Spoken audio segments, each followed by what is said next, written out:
নমস্কার, আপনাদের সকলকে স্বাগত জানাই চ্যানেল রূপা মুখার্জি বেঙ্গলিতে। আমরা অনেক কিছু আলোচনা করেছি, কিন্তু বাংলা সাহিত্যের এক উজ্জ্বল তারা অর্থাৎ রবীন্দ্রনাথ ঠাকুরকে নিয়ে কিছুই আলোচনা করা হয়নি, তার জন্য আমি দুঃখিত। আসলে আজকে আমরা সংক্ষিপ্তভাবে রবীন্দ্রনাথ ঠাকুরের কাব্য কবিতার দিকটি আলোচনা করি।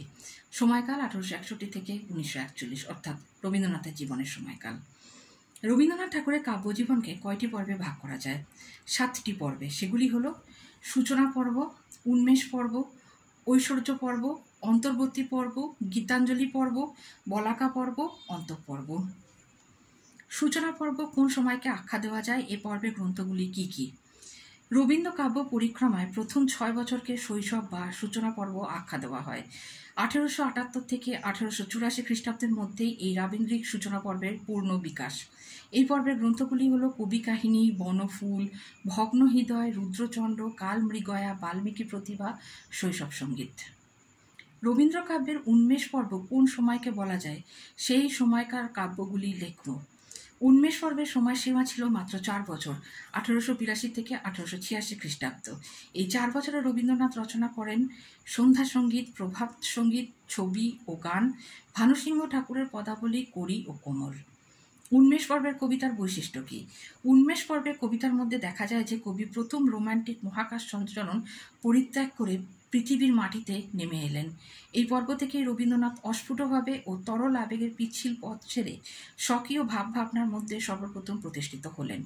এদিক থেকে প্রভাত সঙ্গীত ও সন্ধ্যা সঙ্গীত বিশেষ উল্লেখযোগ্য। রবীন্দ্র কাব্যের ঐশ্বর্য পর্ব কোনটি? এই পর্বে রবীন্দ্রনাথ ঠাকুর কোন কোন কাব্য রচনা করেন?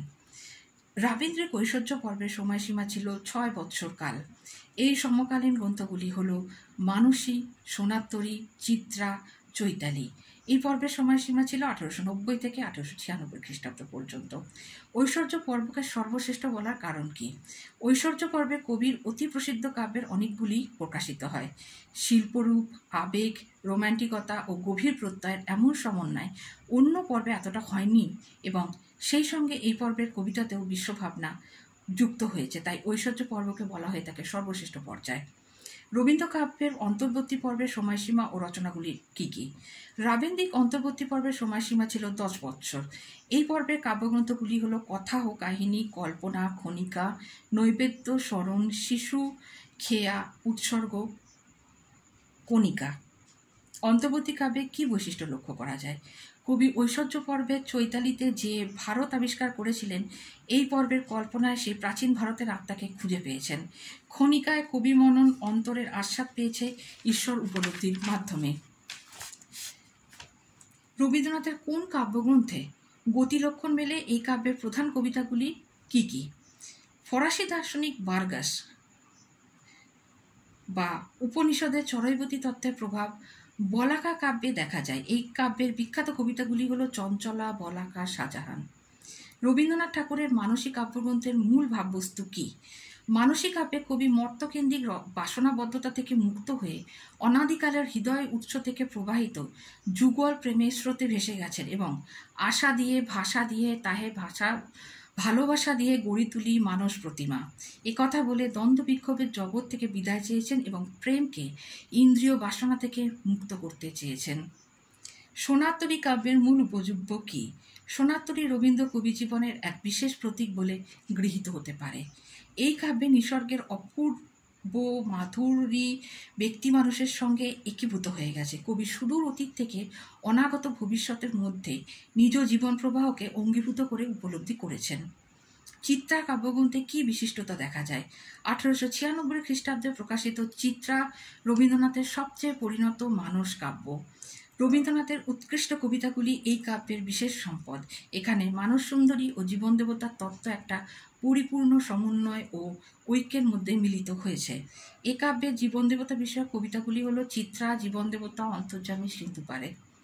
চৈতালি কাব্যগ্রন্থের মূল ভাবলেখ।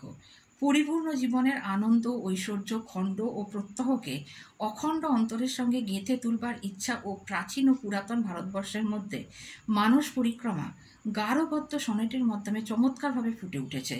ঐশ্বর্য পর্বের সর্বশেষ কাব্য বলে এই কাব্যকে চৈতালি ফসলের সঙ্গে তুলনা করা হয়েছে। রবীন্দ্র কাব্যে গীতাঞ্জলি পর্যায় কোনটি? কোন কোন কাব্য এই পর্যায়ের অন্তর্গত? রাবীন্দ্রের গীতাঞ্জলি পর্যায়ের সময়সীমা ছিল 5 বৎসর কাল।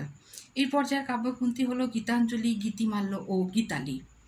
গীতাঞ্জলি পর্বের বৈশিষ্ট্য কি? গীতাঞ্জলি পর্বকে বা এই পর্বের বৈশিষ্ট্য বিচার করে একে রবীন্দ্র কবি জীবনের আধ্যাত্ম পর্ব বলেও আখ্যা দেওয়া হয়, কারণ এই তিনখানি গীতের সংগ্রহের মূল কথা কবির সঙ্গে তার ঈশ্বরের চেতনার অঙ্গাঙ্গী সম্বন্ধ।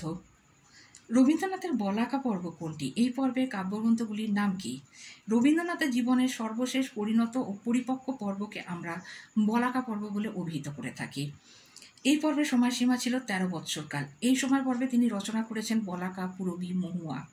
রবীন্দ্রনাথের বলাকা কাব্যের বৈশিষ্ট্য কি? প্রথম বিশ্বযুদ্ধের পটভূমিতে বলাকার কবিতাগুলি লেখা হয়েছিল।